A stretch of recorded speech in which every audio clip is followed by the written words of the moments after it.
Señor, te pedimos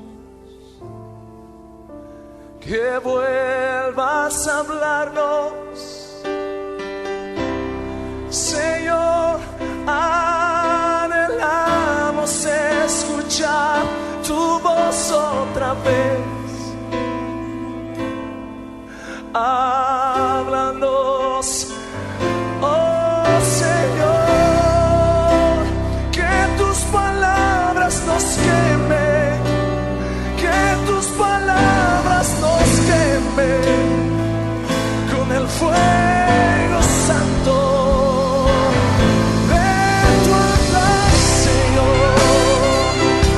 Que tu voluntad sea hecha y tus caminos sean obedecidos. Oh Señor, háblame, que yo quiero obedecerte, yo quiero obedecerte con todo.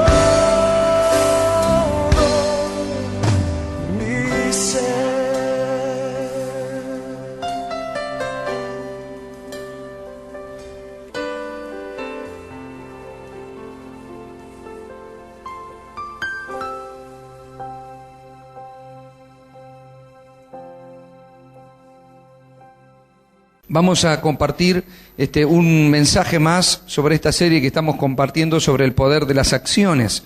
Hoy les voy a predicar el versículo más conocido de la Biblia. Es el más conocido, el más leído por todos los seres humanos de la tierra. A ver, ¿cuál es el versículo más leído por todos los seres humanos de la tierra? Génesis 1:1, por favor. Porque muchos agarran la Biblia y ¿qué hacen? Empiezan por ahí, leen un versículo 2 y que algunos dejan, pero el primer versículo es el más leído. Y dice la Escritura en el Génesis capítulo 1, verso 1, si no lo encuentra estamos listos, ahí sí que estamos en problema.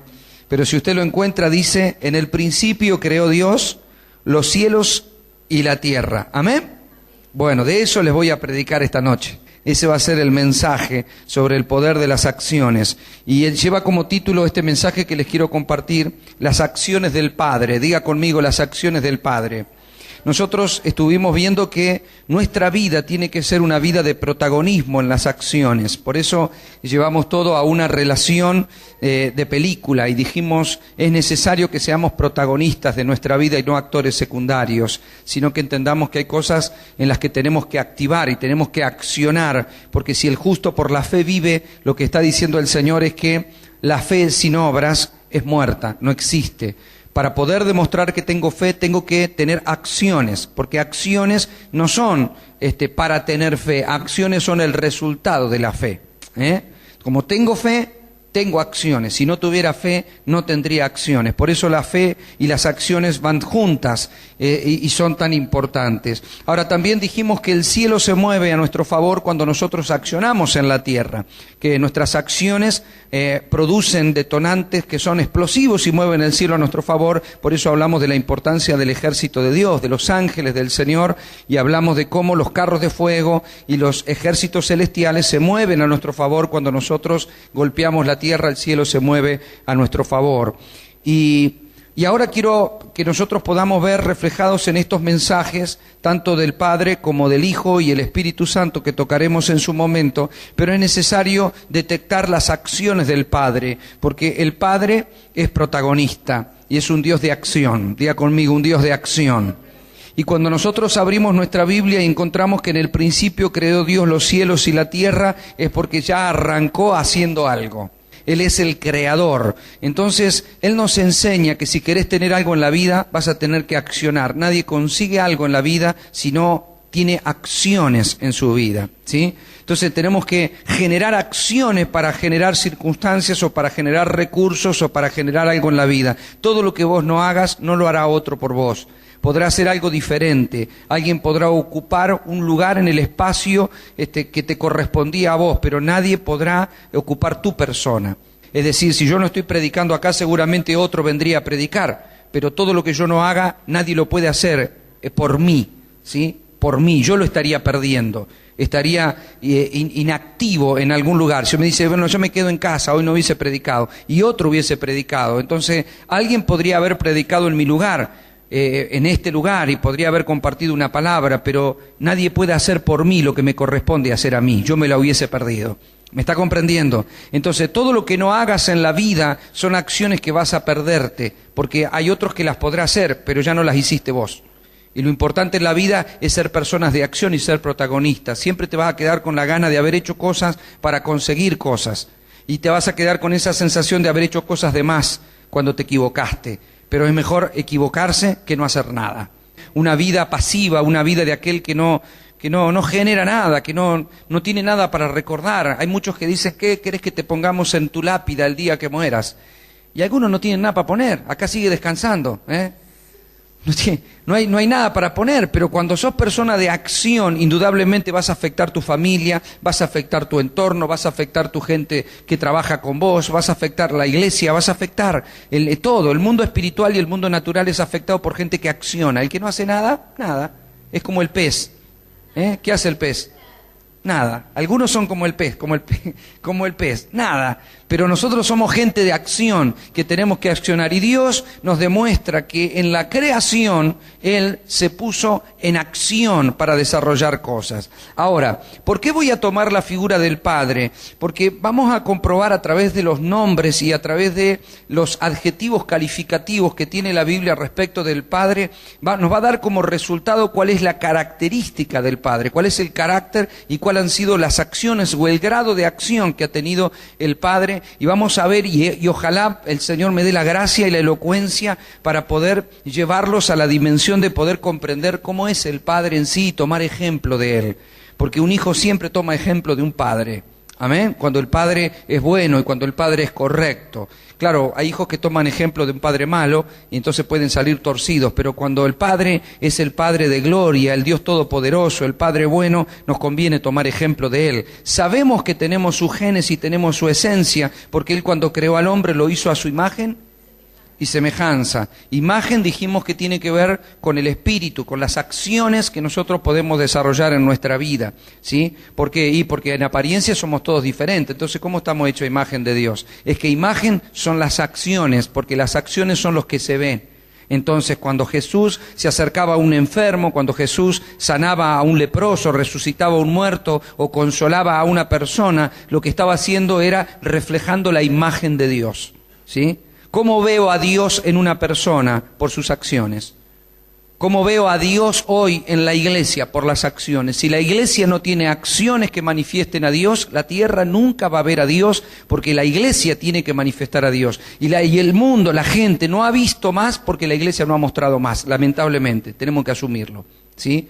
Cuando la religión se levantó en lugar de la iglesia, en el fundamento que Dios la ha creado, la ha determinado, la religión ha producido que la gente lo que vio no le agradó. Porque la religión no le agrada a nadie. La religión te esclaviza, la religión te saca la felicidad, te mete en un montón de reglas que te castran y que te prohíben ser feliz, y hay que hacer un montón de cosas para agradar a Dios. Y la gente no la va con la religión. La gente no tiene problema con Dios. La gente tiene problema con el sistema religioso. Y nosotros nos damos cuenta que cuando Cristo vino y caminó en la tierra para reflejar la imagen del reino y la imagen del Padre, el mayor conflicto lo tuvo con los religiosos. Su mayor problema era debatir, discutir y escapar de aquellos que terminaron crucificándole, que eran los religiosos. Por eso cuando alguien se raja las vestiduras, ay, dice el pastor que no quiere la religión, es que yo soy enemigo de la religión, porque Cristo cuando vino a la tierra, los religiosos los llevaron a la cruz. Aquellos que se creían santos, aquellos que oraban, que conocían las escrituras, que tendrían que haber hecho las cosas correctas, pero reflejaron las cosas incorrectas. Por eso Jesús le dice, ustedes andan cielo y tierra buscando hacer un discípulo, pero cuando lo consiguen lo hacen más miembro del infierno que otra cosa. Entonces, hoy en día hay personas que se creen que representan a Dios, pero a Dios no se lo representa con una religión, a Dios se lo representa con acciones, con acción de amor, en tu casa, en tu familia. Vos a Dios no lo representás con una Biblia, hermano. A Dios lo representás con acciones. Yo conozco mucha gente que tiene Biblia y vive como el corno. Entonces, ¿de qué te sirve la Biblia?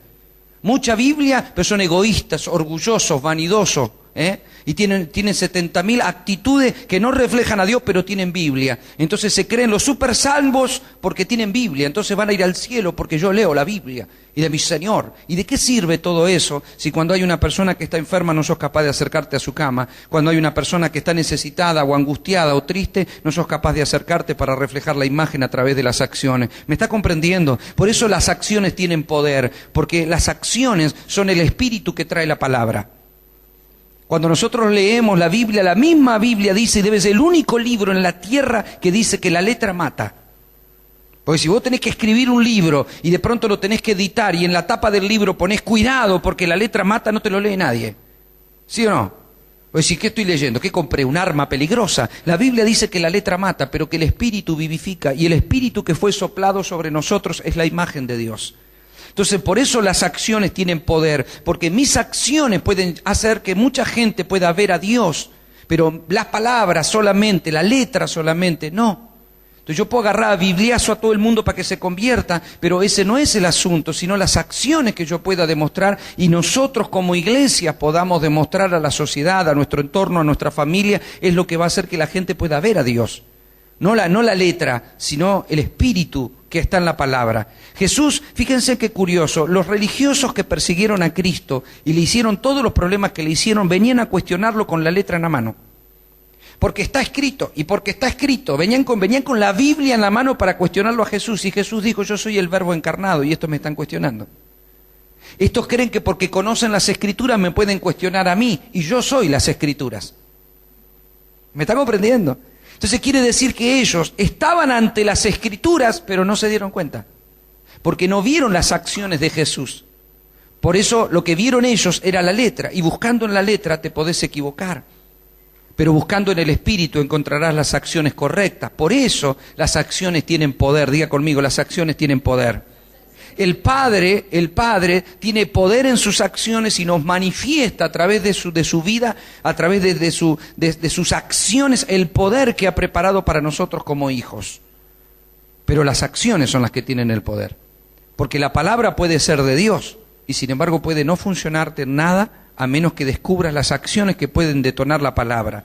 Te doy un ejemplo. Mucha gente puede conocer la Escritura. Mucha gente puede estudiar teología, literatura sagrada, conocerse el Génesis hasta el Apocalipsis de memoria, pero aún así puede que en su vida no logre ninguna acción de fe. Puede que no logre ninguna acción de amor, ni de paz, ni de paciencia, ni de gozo, ni de confianza, porque en definitiva es el espíritu de la palabra lo que te hace hacer acciones. ¿Me está comprendiendo? ¿De qué te sirve tener Biblia si no tenés acciones que manifiesten la fe que tenés en la Biblia? ¿De qué te sirve toda la letra y todo el conocimiento si a la hora de hacer no haces? Porque no te sale y estoy esperando. La Biblia no es para esperar, la Biblia es para hacer. Cuando el Señor nos habla o cuando el Señor nos junta en un lugar y nos permite compartir su palabra, es para motivarnos. Él no necesita escuchar una predicación, nosotros necesitamos escuchar, porque la palabra cuando viene a nuestra vida produce fe. La fe viene ¿por qué?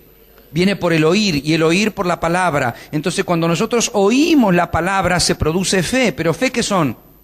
Acciones. Entonces, ¿qué está buscando Dios en definitiva? Que hagamos. Y nuestro mayor problema es no hacer a veces, por eso el poder está en el hacer, no en el ser solamente.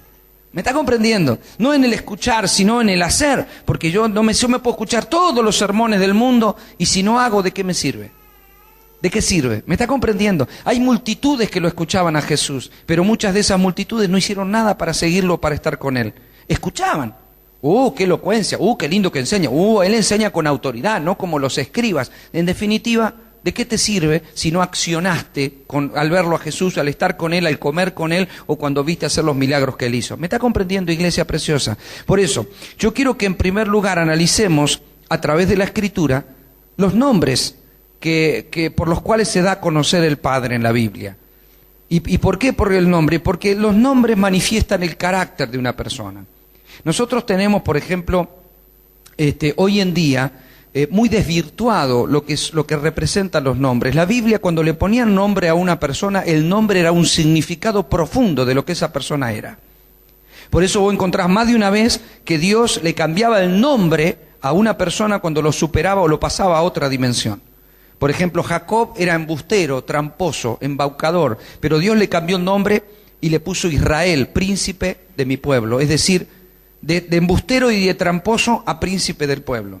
Abraham, por ejemplo, llamaba Abraham, significa padre exaltado, pero cuando le puso Abraham significa padre de mucha gente. Es decir, cuando Dios te quiere llevar a otra dimensión, Dios activaba cosas en el nombre. Los nombres en la Biblia tienen muchísimo significado. Hoy se le pone a los niños el nombre del actor famoso, de la última telenovela, de lo que te surge porque hay nombres que están de moda y lo ponemos, pero no buscamos el significado de los nombres. Sin embargo, Dios nos enseña en la Biblia que el significado de los nombres es muy importante. Te marcaban directamente. Por eso cuando, por ejemplo, Jesús estuvo con Simón y le dijo, tú te llamarás Pedro, y le cambió el nombre y le puso Pedro, que representaba algo, porque Pedro no manifiesta ser como una piedra, sino más bien como un junco, ¿no? Pero de pronto era ese estable que tenía que ser y que Dios lo estaba viendo de esa manera. Entonces cuando vos ves los nombres de las personas en la Biblia, el significado del nombre tiene todo un mensaje detrás. Hay toda una enseñanza, porque Dios nos está diciendo que los nombres son importantes. Veo que uno dice, tengo que llamar a las cosas por su nombre, al pan, pan y al vino, vino. Y si no lo hiciéramos así, sería un desastre. No podemos andar en el supermercado y todos los nombres cambiados. Se supone que el pan es pan y el vino es vino. Entonces, lo que Dios nos está diciendo es que importan los nombres. Ahora, que se haya desvirtuado no significa de que para Dios no siga siendo importante. Hoy tomamos cualquier nombre, le metemos cualquier cosa y no sabemos ni lo que significa, pero se lo ponemos igual. Le ponemos cualquier nombre, le metemos a los chicos, cualquier cosa, porque ni siquiera averiguamos etimológicamente dónde nació, qué significa, cuál fue su raíz. Le metemos cualquier cosa y ya está, y listo. No sabemos lo que significa, pero Dios sí. Cuando nosotros veamos esta noche, en primer lugar, los nombres con los que se dio a conocer el Padre, nos va a revelar el carácter del Padre. Y cuando hablo del carácter, hablo del modo de ser o de la característica del Padre o de la esencia, si es que en alguna manera podamos medir, aunque sea una mínima o una ínfima parte de lo que es la majestuosidad del Señor. Porque no vamos a tratar de interpretar la persona de Dios, pues nos va a quedar grande, ¿sí? Pero solamente ver a través de los nombres con los que Él se dio a conocer el carácter del Padre. Pero vamos a ver que con el sobrenombre o con los adjetivos calificativos que Dios se dio a conocer, vamos a encontrar las acciones de Dios. Por ejemplo, nosotros tenemos nombres, está bien. Hoy en día se le da, en lugar de darle la trascendencia al nombre, se te pone el apodo que tiene algo que ver con lo tuyo. O sea, ¿cómo te dicen el petizo? ¿Y por qué? ¿Adivina? Entonces, ¿por qué te dicen el gordo? ¿Y por qué te dicen porque cada una de las cosas que te pueden decir como apodo está manifestando algo que tiene que ver con tu persona. ¿Me está comprendiendo? Es un adjetivo calificativo, te están calificando de alguna manera. El Señor lo hacía a través de los nombres. Los nombres marcaban la vida de las personas. Hoy por hoy usamos el apodo. Le decimos el apodo y estamos manifestando algo. Cacho el carpintero, ¿a qué no sabe a qué se dedica? Porque puede ser por su oficio también. Calificamos a las personas, es el carpintero, es el bajo, el alto, el gordo, el muchacho allá a la vuelta, el chico de acá, el grande, el petizo, porque nosotros calificamos a las personas de una u otra forma. Dios en la Escritura se manifiesta, Él mismo se manifiesta, con nombres que representan el carácter de Él, pero también con adjetivos calificativos que demuestran sus acciones de poder. ¿Me va siguiendo hasta acá? Fíjese que cuando nosotros leemos, en el principio creó Dios, ahí surge el primer nombre con el que Él se da a conocer a través de la Escritura. Y ahí en el original, cuando leemos la palabra Dios, está escrito en el hebreo Elohim. Y Elohim significa Dios. Por eso se traduce Dios, pero fue la primera palabra con la que Él se dio a conocer, Elohim. Y Elohim tiene que ver con ser el creador. Cada vez que Dios habla o se manifiesta en la Escritura como creador, pone como nombre Elohim. Ahora nosotros conocemos, porque lo tenemos también en las Escrituras, otra manera en la que Dios se da a conocer, u otro nombre, que es Jehová. ¿Sí? Nosotros decimos Jehová de los ejércitos, Jehová el Señor, Jehová. Y Jehová significa Señor. La primera vez que se manifiesta como Señor o como Jehová en la Biblia está en el 2º capítulo del libro de Génesis, en el versículo 4. Es la primera vez que Él se da a conocer en la Escritura como Jehová. Ahora también se da a conocer como Yahvé. que significa Dios también, pero es otra manera. Los israelitas escribían el nombre Jehová o Yahvé o Elohim con 3 letras. Esas 3 letras representaban al nombre de Dios. Era tan sagrado para ellos, para los israelitas, escribir el nombre de Dios, que ellos se bañaban 7 veces. Escuche, se santificaban y los escribas se bañaban 7 veces antes de escribir el nombre Jehová. Es decir, para ellos tenía tan trascendencia el nombre que era el innombrable. O sea, como voy a poner Dios en un papel, ¿cómo hago para poner Dios? Fíjese en los pensamientos de ellos. Para ellos era tan importante el nombre, que representaba tanto la persona, que a la hora de tener que escribir en un papel, Dios, ¿cómo hago? Y no encuentro cómo escribir Dios en un papel. O sea, Dios es tan Dios que yo no soy quien para escribirlo en un papel. Entonces se bañaban 7 veces, se consagraban, se santificaban y lo escribían con 3 letras que no tenían una interpretación correcta. A nosotros nos llega así como Yahvé, pero en realidad es lo más cerca que tenemos a la manera de expresarlo, porque yo soy el que soy, se presentó el Señor y chao. Entonces, era tan trascendente para el pueblo de Israel el nombre del Señor que tenían todo ese ritual y toda esa... Y sabe una cosa, la Biblia dice, no tomaremos el nombre del Señor en vano. Sin embargo, nosotros hoy en día, por el tema de que Jesús es aquel que nos abrió el camino al Padre, tomamos el nombre del Señor muchas veces para hablar de Dios. Hasta para contar un chiste, para decir cosas, y nosotros tal vez tendríamos que rever eso. No sé hasta qué punto el Señor le agrada que tomemos su nombre en vano, para cualquier cosa, para meterlo en cualquier cosa, para nombrarlo por cualquier cosa, y no tener en cuenta que Él es el Dios Todopoderoso. Otro de los nombres con el que el Señor se da a conocer es Kadosh, que Kadosh significa santo, el Kadosh de Israel. Esa es la traducción que tiene la Escritura. Kadosh significa el santo. Ahí está mostrando el Señor su carácter. Él se da a conocer como Dios, como el Señor, como el santo. Otra de las traducciones que tiene el original de la Escritura en el hebreo es Adonai. Dios se da a conocer como Adonai. Nosotros cuando leemos la versión Reina Valera, usted va a encontrar Dios, Señor o Jehová, punto. Generalmente en la nueva versión internacional dice Señor, más que Dios, pero es la traducción que nos llega a nosotros. En el original dice Adonai. Adonai significa el amo. Es otra manifestación del carácter de Dios. Él es el amo. Maravilloso, ¿no? El amo, el santo, el Señor, Dios. Otra de las formas en las que Él se da a conocer es el Kyrios. Kyrios con K y con Y. El Kyrios. En el registro bíblico, Kyrios significa el Señor también. El Señor, el amo, el jefe, el supremo, el todopoderoso. Otra de las maneras en las que el Señor se da a conocer es el Olam. El Olam significa el Dios eterno. Él mismo se da a conocer como el Dios eterno. Es otra característica de Dios. Es otra característica de Él. Él es eterno.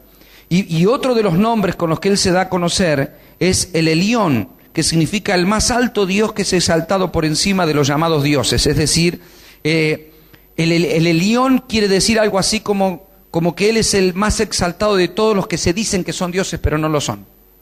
¿Me va siguiendo? Esos son los nombres con los que el Señor se da a conocer. Eso habla del carácter de Él.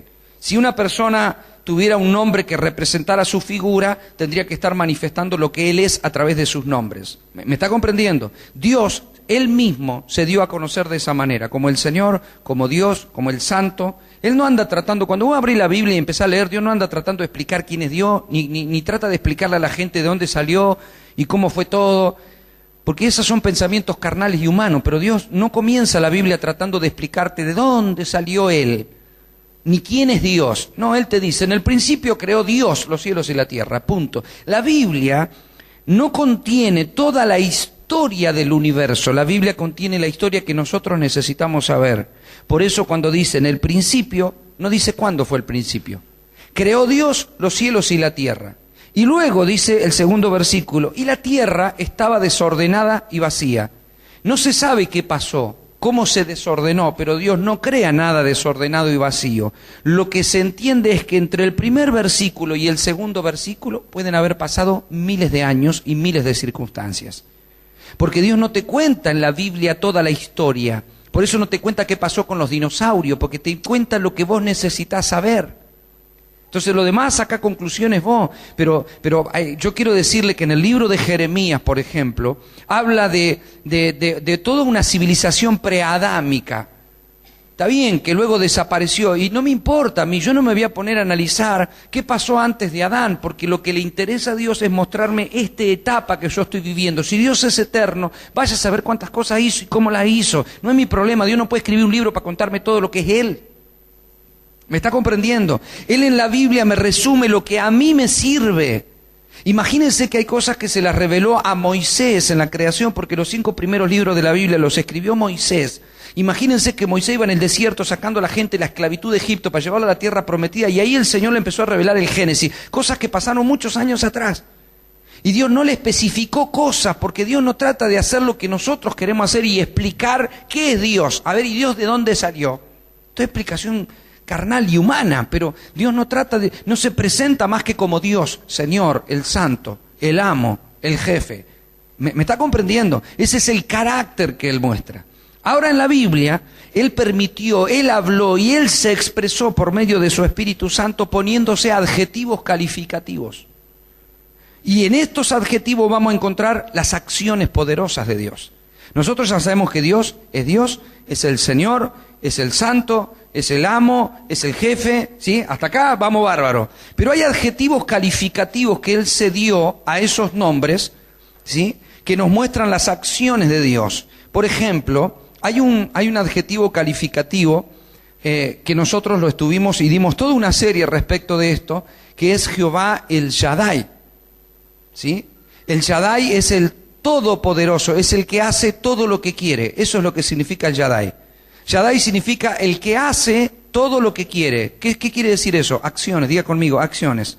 Lo que está diciendo Él es que yo soy el Dios que hago todo lo que quiero, porque para mí todo es posible. No hay nada imposible para mí. ¿Me está comprendiendo? Cuando Dios se te manifiesta como que yo soy Dios, soy el Señor, soy el Santo, soy el Jefe y hago todo lo que quiero, o vos le crees a ese Dios y te sentís contento y feliz de que sea tu Padre, o andás dudando de dónde estás parado en el mundo. ¿Me está comprendiendo? Pero si Dios se te plantea y te dice, se pone ese adjetivo calificativo de que Él es todopoderoso, lo que te está diciendo es que yo puedo hacer todo lo que quiero. Ese es nuestro Dios. ¿Me está comprendiendo? Esas son las acciones que nos manifiesta el Padre. El Padre es todopoderoso. Hay otro adjetivo calificativo que se pone Jehová, y es Jehová Rafa, que significa el Señor sana. La primera vez que el Señor se llama como Jehová Rafa, lo hace cuando está sacando al pueblo de Dios de la esclavitud y lo está llevando a la tierra prometida. Y había en Egipto muchos enfermos, pero cuando los sacó de ahí e hizo pacto con ellos, dice que los sanó a todos. No quedó un solo enfermo dentro del pueblo, y imagínense que eran casi 3 millones de personas. No quedó un solo enfermo, y le dijo, yo los sano porque yo soy Jehová Rafa. Así está en la Escritura. ¿Me está comprendiendo? ¿Cuáles son las acciones poderosas de nuestro Dios? Yo te sano porque yo soy tu sanador. Eso es lo que dice. Esas son las acciones poderosas de Dios. Soy Dios, soy el Señor, soy santo, soy jefe, soy el amo, pero soy el que te sano. Hago cosas. Yo creé el universo, pero soy el que te sano. Porque para mí todo es posible. ¿Me está comprendiendo, iglesia preciosa? Fíjese otro de los sobrenombres que no sobrenombres, sino adjetivos calificativos que se puso es, yo soy Jehová Nisi, que significa el Señor es nuestra bandera. También en Éxodo capítulo 17, versículo 15, Él dice a su pueblo, cuando salen de la tierra de la esclavitud y lo lleva a la tierra prometida, salen con Él, y cuando salen con Él le dicen, ustedes ahora levántenme a mí en alto y vamos a poseer la tierra porque yo soy tu bandera. ¡Fua! La bandera te identifica. ¿Qué es lo que sucede cuando nosotros levantamos la bandera de nuestro país y cantamos el himno? O cuando hacemos blandear un poquito la bandera así y estamos festejando algo. ¿Qué hacemos? Nos estamos identificando. ¿Qué hacen los equipos de fútbol cuando levantan la bandera? ¿Qué están diciendo? Soy de este. Bueno, el Señor lo que dice es, ahora marchen y tomen la tierra porque yo soy tu bandera. Yo soy tu identificate conmigo. levantame en alto y marchá adelante porque vamos a conquistar la tierra. Yo quiero que sepa esto, en otra época o en la época, en el contexto en el que fue escrito, era cuando se tomaban un ejército, tenía que tomar una ciudad, el levantar la bandera era clave. El venir e identificarse con eso era clave, porque la bandera siempre era que había que cuidar la bandera, no te podían robar la bandera. Había un soldado destinado a llevar la bandera porque era la que identificaba al ejército. Y cuando un ejército le ganaba a otro, ¿qué se le hacía? Se tiraba la bandera del otro ejército y se ponía la de uno y la levantaban. Izaron la bandera de los vencedores. ¿Sí o no? Entonces Dios se identifica y te dice, levantame en alto, porque yo soy tu bandera. ¿A quién levantamos en alto cuando nosotros tenemos situaciones o cosas que conquistar? ¿Me está comprendiendo? ¿La bandera hace o no hace? Hace. Yo soy tu estandarte, yo soy tu bandera. Levantame en alto y poseamos la tierra. Jehová se dio otro adjetivo calificativo y es Jehová Shalom, que es el Señor nuestra paz. ¿Sabe cuándo hizo eso el Señor?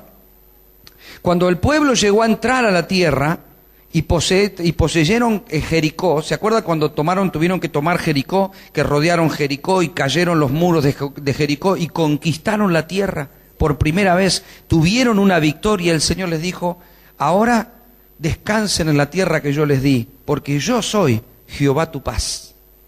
Soy el Señor tu paz. Quiero que ustedes vean el carácter o las acciones del Dios Todopoderoso, que Él te dice que Él es el Señor, el amo, el jefe, el supremo, el santo, Él es el rey, y te dice, yo te sano, levantame en alto, conquistá la tierra y tené paz, porque soy el que te la doy. En definitiva, todo tu circuito de vida pasa por las acciones de Dios y no por las tuyas. ¿Me está comprendiendo? Por eso las acciones del Padre son tan poderosas. Porque comprender la magnitud del Padre nos trae a nosotros acciones de fe. Diga conmigo, acciones de fe. Otro de los sobrenombres que se puso, o de los adjetivos calificativos, fue Jehová Raá, que significa el Señor mi pastor. ¿Sabe dónde lo dice eso? En el Salmo 23. El Salmo 23 dice, Jehová es mi pastor y nada me faltará. Es decir, ese salmo usa ese calificativo. El Señor dijo que Él era el que te iba a cuidar. No solamente es tu paz, es el que te cuida, y como si fueras una ovejita para Él, Él dice, yo te voy a llevar a lugares de delicados pastos, yo te voy a llevar a aguas de reposo, y aunque andes en un valle de sombra y de muerte, no tengas temor alguno, porque mi vara y mi cayado, porque yo soy el pastor, te infundirán aliento y te dirán, vamos, vamos, vamos, hasta donde yo te voy a conducir, yo te voy a llevar a lugares de delicados pastos y a aguas de reposo, para que descanses. Yo voy a aderezar mesa delante de tus escarnecedores. ¿Sabes lo que está diciendo el Señor? Yo voy a prepararte un banquete delante de los que se burlan de vos. Eso dice el Salmo 23. O sea, hay gente que se está burlando de vos. Dios dice, no te hagas problema, yo te voy a preparar un banquete delante de los que se están burlando de vos. Hoy se burlan, mañana van a ver cómo vos comés el banquete que yo te preparé. Vos no tengas temor, aunque andes en oscuridad, en valle de sombra de yo soy tu pastor. La pregunta es, si Dios es el que nos conduce, pastor es el conductor, es el que te apacienta, es el que te cuida, es el que impide que te agarre el lobo, es el que te va a dar de comer, es el que te va a llevar a las aguas, es el que te dice descansa tranquilo. ¿Me está comprendiendo? Cuando tenemos un Dios así y que se manifiesta en ese tipo de acciones, pregunto, ¿hay algo de lo que nosotros podamos dudar? ¿Hay algo en lo que queramos volver atrás? ¿O es porque no hemos dimensionado las acciones de poder de nuestro Dios? ¿Me está comprendiendo, iglesia? El Señor es nuestro pastor. Diga conmigo, el Señor es nuestro pastor. Otro de los adjetivos que se puso es Jehová Sidekenu, que es el Señor nuestra justicia. ¡Wow! El Señor es nuestra justicia. Eso lo dice Jeremías 23, capítulo 23, versículo 6. Él es nuestra justicia. Él, ¿sabe qué? Cuando nosotros vemos hoy en día que hay mucha inseguridad, nosotros nos quejamos porque decimos que la justicia en el país no funciona. ¿Sí o no? Cuando hay mucha burocracia, cuando los asesinos andan libres, cuando vos ves que los corruptos están libres, lo que te produce bronca es la inoperancia de la justicia. ¿Sí o no? Pues si no, nadie los agarra, ¿no? Tipo andan vendiendo droga, nosotros sabemos quiénes son los que venden droga en esta ciudad, y esta no es la gran city. Sin embargo, nosotros sabemos quiénes son los que venden droga, pero no los agarran. Entonces, en definitiva, te da como una impotencia, como una bronca de que la justicia es muy pasiva, hermano, no funciona, no activa. ¿Qué es lo que no tiene la justicia nuestra, aquí terrenal? ¿Qué es lo que no tiene? Acciones. ¿Por qué la justicia de Dios funciona? Porque Dios acciona, Dios no falla nunca. Por eso dice la Biblia, el molino de Dios es lento, pero muele. Es decir, todo llega a su tiempo, pero el Señor tomará cuenta de cada cosa porque Él es justo. ¿Sabe que Asaf fue uno de los músicos y uno de los salmistas de David? Y Asaf fue una persona que se cuestionó a sí mismo y dijo, por poco me resbalé y me pegué un porrazo. ¿Por qué? Salmo 73 lo dice, léalo atentamente en su casa. Dice, porque yo vi que los impíos prosperaban y me dio una bronca.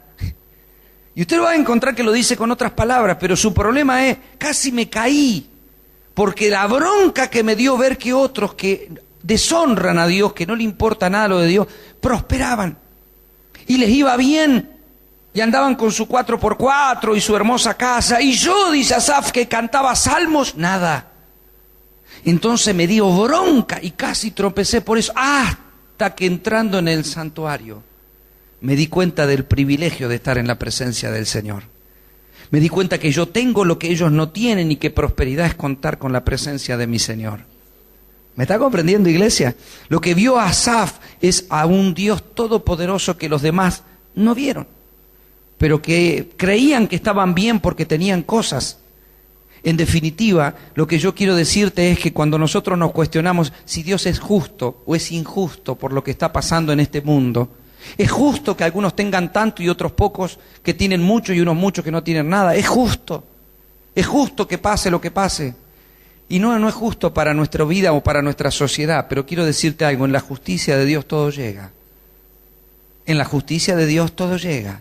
Por eso nos conviene ser justificados en Cristo Jesús, porque si fuera por la justicia de mi propia vida yo tendría que ser condenado. Y la paga del pecado, ¿saben cuál es? Muerte. Así que yo estaba condenado a muerte. Ustedes están hablando con alguien condenado a muerte. Hace poco vimos un documental de televisión sobre unas personas que estaban condenados a muerte en la cárcel. Y hablaban de los trámites que le hacían para tratar de librarlos porque eran condenados a muerte, hasta que algunos incluso los mataron, en el documental, basado en la vida real. Yo quiero decirle algo, ustedes están delante de un condenado a muerte. Yo estaba condenado a muerte, pero doy gracias que la justicia del Señor funcionó en mí, y no porque yo fuera justo, sino porque Cristo pagó mi deuda. Cristo murió para que yo no tenga que morir. Yo estaba condenado a la cruz, si usted quiere llamarlo de alguna manera, a un modo, a un arma para que quitarme la vida. Era la cruz. Yo estaba condenado a la cruz, pero doy gracias a Jesucristo que fue por mí, porque el Padre dijo, alguien tiene que morir. Por eso Él es el Jehová la justicia. La justicia de Dios funciona. Si no funcionara, Cristo no habría ido en la cruz. Y todo lo que ves en esta tierra que parece una injusticia, que venís a la iglesia, lees la Biblia, orás y te salen las cosas mal, y hay cosas que no te funcionaron, y capaz que te echaron del trabajo, y encima perdiste la billetera, y hay cosas que te salen mal, y por ahí tenés algún dolor en la cintura, por ahí te duele la cabeza, y decís, ¿cómo puede ser? ¿Por qué a mí? Y hay otros que no, ni siquiera reconocen a Dios, que se pegan en un martillazo en el dedo y ya lo andan insultando, y aún así andan sanitos. Quiero decirte algo, todo llega. La justicia de Dios funciona. Y esto no es para decir, ya los va a castigar el Señor. No, ojalá se puedan venir y puedan meterse en la presencia del Señor. Pero no hay nada más lindo que ser justificado delante de Dios. Eso es lo principal, eso es lo más importante. Porque la justicia celestial no es como la justicia terrenal. ¿Me está comprendiendo, iglesia preciosa? Ya vamos terminando. Otro de los adjetivos es Jehová Jireh, que significa el Señor proveerá. Él es nuestro proveedor. Diga conmigo, Él es nuestro proveedor. ¿Sabe cuándo se dijo por primera vez Jehová Jireh? La primera vez que se lo dijo fue en Génesis capítulo 22, cuando Abraham fue y llevó a su hijo al altar y lo ofreció en sacrificio. Y cuando iba a levantar el cuchillo para matar a su hijo, el ángel le dijo, no le hagas nada al muchacho. Y cuando Abraham levantó los ojos, vio que había un carnero enganchado en un zarzal. Entonces Abraham mató el carnero en lugar de matar a su hijo. Y a ese lugar se le llamó Jehová Jireh. Jehová proveerá. ¿Por qué? Porque todos nosotros teníamos que morir, pero el Señor hizo provisión para que muera su hijo y no nosotros. ¿Me está comprendiendo? Todos nosotros podríamos estar en pobreza, pero dice que Él se hizo pobre para que en su pobreza fuéramos enriquecidos. Todos podríamos caminar en enfermedad, pero Él dice que cargó con nuestros dolores, en sus llagas, en sus heridas, cargó con nuestros dolores y con nuestras enfermedades. Él hizo provisión para que tengas abundancia. Él hizo provisión para que te vaya bien. Él hizo provisión para que estés sano. Él hizo provisión para que no te falte nada en la vida. Por eso cuando dice que somos herederos y coherederos con Cristo, es para reconocer al Padre como Jehová Jireh, que en Cristo Jesús hizo provisión para todas las cosas en nuestra vida. Diga conmigo, para todas las cosas. Amén. Ahora dice, escuche, otro adjetivo es Jehová Sama, y Jehová Sama significa el Señor está allí. Ezequiel 48:35 dice eso, y habla de la restauración de la ciudad. El Señor se manifiesta como Jehová Sama cuando Él dice que Él está allí. Yo quiero que el Padre se manifieste como Jehová Sama en la ciudad de Eduardo Castex. Amén. Creo que el Señor y la gloria del Padre inunden esta ciudad. Otro de los adjetivos es Jehová Makadeshem, que es el Señor tu santificador. Lo que Él te está diciendo es, vos no podés santificarte para el Padre te santifica. Él es el que hace santidad en tu vida, Él es el que te regala la santidad por medio del Espíritu Santo. Otra es Jehová Sebaot, que significa el Señor de los ejércitos. Esto es para hacer guerra espiritual. Él es el Señor de los ejércitos, es el que pelea tus batallas, es el que vence al enemigo, el que derrota al enemigo, el que camina en batalla y en guerra para con vos. ¿Me está comprendiendo, iglesia preciosa? Y por último, hay un adjetivo calificativo más por el cual el Padre se da a conocer, y es justamente el Padre. Él eligió una manera de darse a conocer a nosotros, y es como el Padre.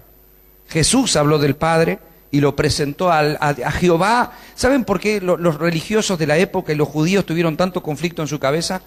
Porque no aceptaban que Jesús dijera que Dios, Yahvé, Jehová, Elohim, era su papá.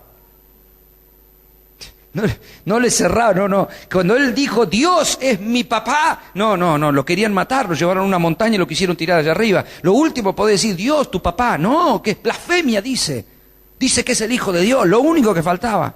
Claro, porque en la dimensión del hombre, pensar que Dios es Dios, nunca puede ser el papá de una persona que está delante tuyo. Pero ¿sabe cuál es la gracia de Dios? Es que Cristo sí tomó un cuerpo humano para caminar en la tierra, y sí fue en la cruz por todos nosotros. ¿Y sabe lo maravilloso de esto? Que en Cristo Jesús, todos los que creemos en Cristo Jesús, tenemos la potestad de ser llamados hijos de Dios. ¿Me está comprendiendo, iglesia? San Juan capítulo 1 dice que todo aquel que cree en Jesucristo le ha sido dada el poder ser llamado el Hijo de Dios. ¿Amén? Entonces, ¿cuál es la virtud de nuestro Padre? ¿Cuáles son las acciones de nuestro Padre? Todas. Pero ¿sabe qué lindo que tu Padre acciona? ¿Usted cree que es un Padre pasivo? ¿Usted cree que es un Padre que se olvida de tu cumpleaños? ¿Es un Padre que te promete y no te da? ¿Es el Padre que te dice te voy a llevar de vacaciones y nunca está? ¿Es el Padre que te amenaza que si no te portás bien o no haces las cosas bien te manda un cáncer? ¿Ese es el Padre que usted tiene? La Biblia dice que si nosotros somos malos padres en relación a la perfección de Dios, y aún así amamos a nuestros hijos, los cuidamos, tratamos de que les vaya bien, queremos que sean hombres y mujeres de que les vaya bien en la vida, ¿cuánto más nuestro Padre desea que tengamos nosotros lo mejor? La pregunta es, ¿hemos visto a Dios como Padre? ¿Podemos ver todas estas facetas en un Dios todopoderoso? Porque yo no sé usted, hermano, pero cuando a mí se me revela todo lo que es mi Dios y que Él está conmigo y que yo le sirvo a Él, creo que me explota la cabeza de poder pensar cómo yo puedo servir a un Dios tan grande y tan maravilloso que además sea mi papá. ¿Y en qué momento se me chifla el moño para no darme cuenta y no descubrirlo en mi vida en acciones de peligro, en acciones de tristeza o de angustia y sentir que mi Padre no sabe lo que me está pasando? Papá sí sabe lo que nos está pasando. Y sí sabe de qué tenemos necesidad. Por eso Él dijo, no te preocupes qué vas a comer o qué vas a vestir. La vida es mucho más que eso. Yo sé de qué tenés necesidad. Lo dice la Escritura. Dios sabe cuál es tu necesidad. Póngase de pie, por favor, iglesia preciosa, en esta noche. Quiero que cierre sus ojos por un momento. Y quiero sellar esta palabra en su espíritu. Por favor, un minuto más. Yo solo le pido que cierre sus ojos por un momento, porque deseo que usted centralice su atención en su corazón y en lo que le voy a plantear ahora. Quiero que usted pueda dimensionar Sí se puede. Es muy difícil. La Biblia dice que los cielos de los cielos no pueden contener a nuestro Señor. Dice que el cielo es su trono y la tierra el estrado de sus pies. ¿Sabe lo que dice la Escritura? Que las nubes son el polvo de los pies de Dios. Por eso cuando hablamos de tamaño, no podemos dimensionarlo, pero sí nos deja ver vislumbres de su gloria. El Padre se muestra a nosotros como Dios, como el Señor, como el amo, como el jefe. Se muestra como el sanador, como nuestra bandera, como nuestro estandarte, como el Jehová de los ejércitos, como nuestro pastor. Se muestra como nuestro Padre, se muestra como el justiciero, se muestra como nuestra paz. Cuando un Dios tan maravilloso pretende exhibirse delante tuyo, siendo nosotros polvo, Él pretende exhibirse delante nuestro para que comprendamos, para que descansemos, para que confiemos, para que cobremos fuerzas en Él. Tenemos dos opciones: seguir porfiando en la vida, pensar que Dios puede ser llevado en un llaverito, que a Dios lo podés colgar en el pecho por medio de una medallita, que lo podés tener en el póster o en una estampita en la mesa de luz. O tal vez podamos dimensionar que nuestro Dios es mucho más de lo que tenemos la capacidad de entender y comprender. Que nuestro Dios está con nosotros y estará con nosotros todos los días hasta el fin del mundo, y que si nuestro Dios es así, tan grande, tan efectivo en todo su accionar, tan poderoso, no hay nada que temer. Somos victoriosos porque Él es nuestro Padre. No nos faltará nada porque Él es nuestro pastor. No hay nada imposible para nosotros porque Él es nuestro Yadai. Nosotros conquistaremos porque Él es Jehová de los ejércitos, y vamos a vencer porque Él es nuestro estandarte. Vamos a estar sanos porque Él es nuestro sanador. Vamos a encontrar justicia porque Él es nuestra justicia. Vamos a obedecerle porque Él es el Señor, Él es el amo, Él es el jefe. Vamos a reconocerlo en todos nuestros caminos, porque el Señor cubre y inunda toda la tierra con su gloria. Tal vez esta noche podamos presentarnos a un Padre así, a un Padre completo, perfecto. ¿Sabe por qué yo he visto a muchos cristianos evangélicos que no pueden ver a Dios como papá? Porque tuvieron experiencias personales muy feas con su padre.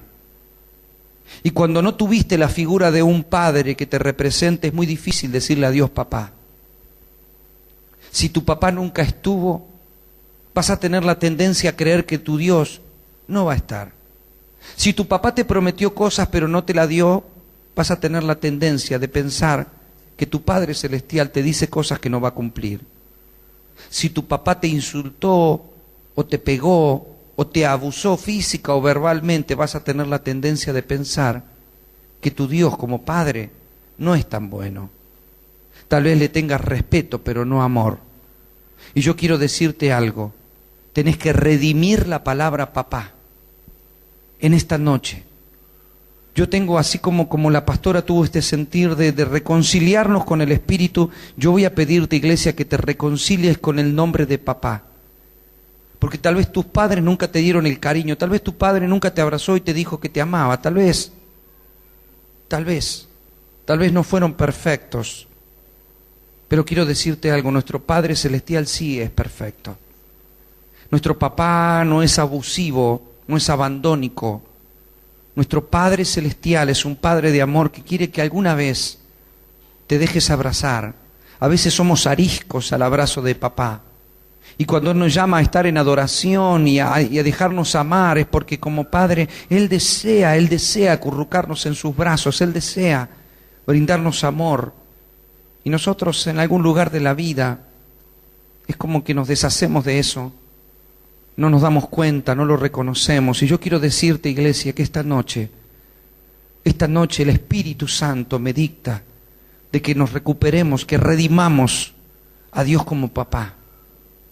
Porque Él es nuestro papá que nos ama y quiere que entendamos de que todas las cosas nos van a ir bien. Si no pudiste darle un abrazo a tu padre, si no pudiste decirle cosas, si no pudiste hacer cosas con tu padre, porque no estuvo, porque no fue, Tal vez hoy sea la noche para redimir y recuperar a tu verdadero papá, que es el Dios Todopoderoso. Él es justo, Él es fiel, Él es bueno, Él siempre está. Él es el buen pastor, Él es el Señor, es el sanador, Él es tu bandera, es tu conquista, es tu victoria, es el Todopoderoso. Iglesia, si deja tus ojos cerrados por un momento, vamos a adorarle al Señor. Pero en esta adoración yo te invito a pasar aquí adelante, yo quiero orar por tu vida. Pero mi invitación en esta noche es para que te acerques a Dios como papá. Pero no como un padre común, como un padre cualquiera, sino como un padre con estas características, un padre que acciona con poder. No es inoperante, no es abandónico, no es pasivo. Nuestro Dios es un Dios de acción, es protagonista, es creador, es justiciero, es benigno, es bondadoso, es poderoso. Por eso yo quisiera que como un niño o una niña que corre a los brazos de su papá y puede abrazarse a Él en esta noche, podamos adorarle al Señor aquí adelante, levantarle un altar de adoración al Padre. Al Padre. Quiero que hoy te dirijas al Padre, tal vez en el nombre de Jesús, pero al Padre, a su trono. Redimir, recuperar lo que es tener un papá como Él, con el que se puede contar. Rompe tus pensamientos que lo impiden. Y esta noche acerquémonos a Dios. Yo sé que algunos de ustedes tendrán que hacer algo que no han hecho por muchos años. Algunos llevan años, algunos quizás nunca lo hicieron.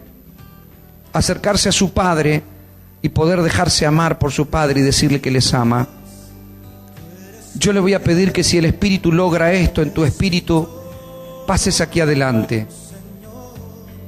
En el nombre de Jesús, quiero orar por tu vida. Quiero orar por tu vida esta noche.